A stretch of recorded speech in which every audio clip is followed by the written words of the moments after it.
Congressman Burchett, welcome back to the program. Good to see you. Thank you, Tony. Thanks for having me on, brother.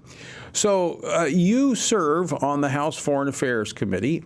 What do we know about the UN Security Council and it aligning with Israeli priorities?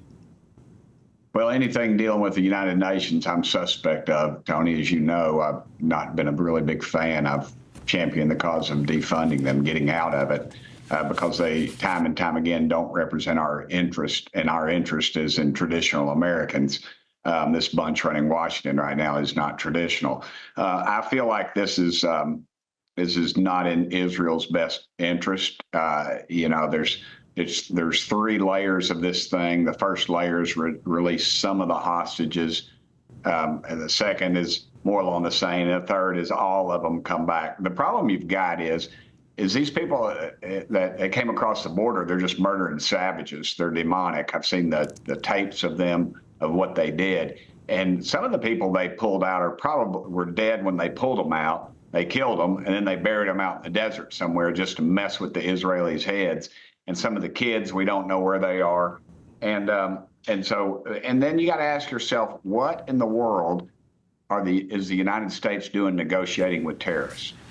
Hamas is a terrorist organization, and this thing is just fraught with problems. Again, let Israel handle it. There's a reason Netanyahu does not want American troops on the ground. He saw what happened under the Biden administration when we pulled out of Afghanistan. 13 brave Americans were killed. They could have shot the suicide bomber more than once, but he was ordered to stand down. I asked that question, and it was found out in testimony in the committee through my questioning. So a lot of problems. Again, let Israel handle this. This is not our business.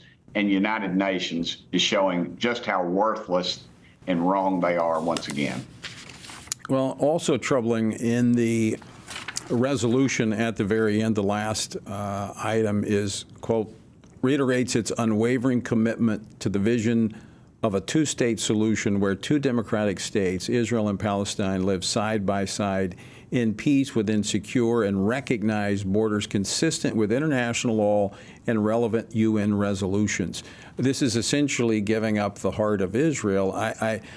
We've already heard from members of the governing party or the governing coalition in Israel that they won't go along with this. And I can't imagine that they're supportive of this. No, and clearly this is just pure politics, Tony, as you know. Michigan's in play. It has a huge Middle Eastern population. The president needs Michigan. President Biden does. It's leaning towards Trump right now. Working people up there, union people, they're tired of this garbage.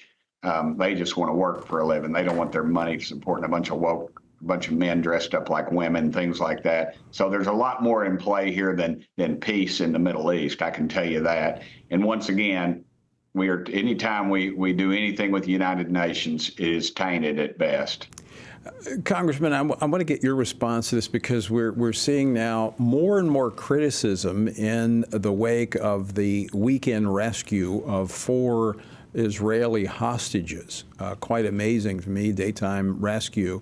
But now they're facing a lot of criticism because of the deaths that occurred of so-called civilians in Gaza as a result of rescuing those hostages. But civilians in Gaza were the ones holding the hostages.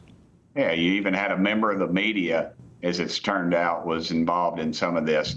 Yeah, this is not anything that comes out of the media in this country dealing with this is again, very suspect. This whole thing it's unbelievable how fast this country, our learning institutions and our so-called intelligentsia have turned on our ally Israel, and this is another instance of that. These people are terrorists. They had kidnapped innocent civilians. Some of them are American citizens, as you know, and yet we want to play footsie with them, and we want to, go out with our hands out and our checkbook out. Which, by the way, the third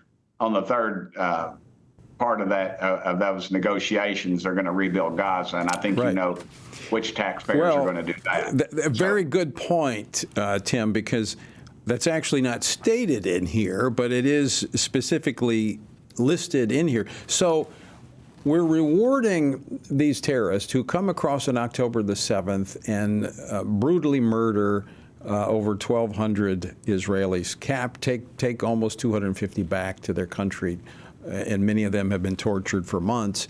And we're going to reward them by rebuilding the city that they left, that they ended up, their actions led to it being destroyed. And by the way, we're going to throw in a little extra. We're going to give you a whole state to govern by yourself. Yeah, well, I think we ought to listen to what Netanyahu says. We're not going to do anything till we destroy the military wing of Hamas and their leadership, because that needs to be at the top of the list, because you're going to continue. Remember, this is the group that they brought in. The people in Gaza brought this group in. This is not. This is their doing. And so, yeah, these people are terrorists, and they need to be treated as such. And any negotiation with them is bad. You know, the horrible thing is the innocent civilians, the uneducated folks fall into this trap. You know that, and I know that. They're the ones that's always going to get obliterated. When Daddy was in the Pacific in the Second World War on Okinawa, you know, he went back for the 50th anniversary of Peleliu. He wouldn't go back for the 50th anniversary of Okinawa because of all the civilians that got killed and were mistreated by the Japanese. So, you know, this is what happens. It's unfortunate. We need to let Israel go in there and end this as fast as possible. That's going to save the most lives. And if the UN wants to end this thing, tell Hamas to release all the hostages. Right. Hold Hamas accountable, not Israel. It's Hamas that's responsible for this. Final question for you, Congressman Tim Burchett. We've been tracking. I know the House Rules Committee is in recess at the moment. They've been debating the contempt of Congress charges against Attorney General Merrick Garland. What can you tell us? Well, Merrick Garland obviously is hiding something. They released the written transcripts of it, just not the audio of it. And now we're being told that there's things that were left out. So, you know, we've got a Justice Department that's scared against America. They are weaponized, and this is the tip of that spear. And I think we need to get to the bottom of it. Let's get them in there. Let's get them under oath. And granted, now the Republicans, they're probably not going to be enough of them to have enough guts to hold him in contempt, but dadgum, we ought to put it up there and let people know how their representatives voted. So that vote, if it clears Rules Committee this evening, will be on the House floor tomorrow, supposedly. Do you think the votes will be there? I think it's going to be really close. I do.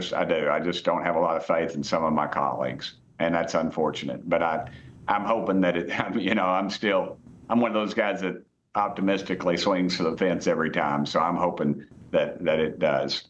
I'm praying that. Well, we're going to be watching very, very closely. Congressman Tim Burchett, always great to see you. Thanks so much for joining us today, my friend. Thank you, Tony. And please ask folks to vote and to pray for your country. Absolutely. Pray, vote, stand.